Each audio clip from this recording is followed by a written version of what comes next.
Alloh aytadi, axir ular yer yuzida sayr qilib aylanishmaydimi? Shunda ular uchun dono dillar, tinglaydigan quloqlar bo'lar edi. Zero ko'zlar ko'r bo'lmas, balki ko'kraklardagi ko'ngillar ko'r bo'lar. Ana shu daraxt ko'rib turib subhanalloh deb turib qalbingiz bir yashnab ketmayaptimi? Keng okeanga, dengizga chiqib turib subhanalloh deya olmayapsizmi?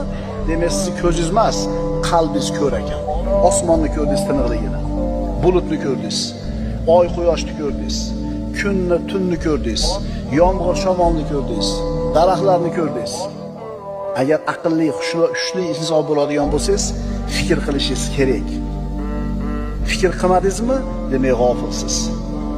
Ana shu al-vajd martabasiga yetish uchun, saodatli shuurlarni his qilish uchun eshitish kerak, ko'rish kerak, tafakkur qilish kerak. Alloh aytadi, axir ular yer yuzida sayr qilib aylanishmaydimi? Shunda ular uchun dono dillar, tinglaydigan quloqlar bo'lar edi. Zero ko'zlar ko'r bo'lmas, balki ko'kraklardagi ko'ngillar ko'r bo'lar. Ana shu daraxt ko'rib turib subhanalloh deb turib qalbingiz bir yashnab ketmayaptimi? Keng okeanga, dengizga chiqib turib subhanalloh deya olmayapsizmi? Demak, sizni ko'zingiz emas, qalbingiz ko'r ekan.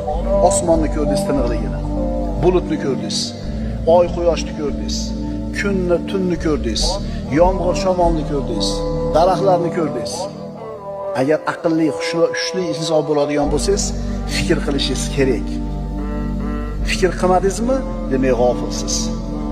Ana shu al-vajd martabasiga yetish uchun, saodatli shuurlarni his qilish uchun eshitish kerak, ko'rish kerak, tafakkur qilish kerak.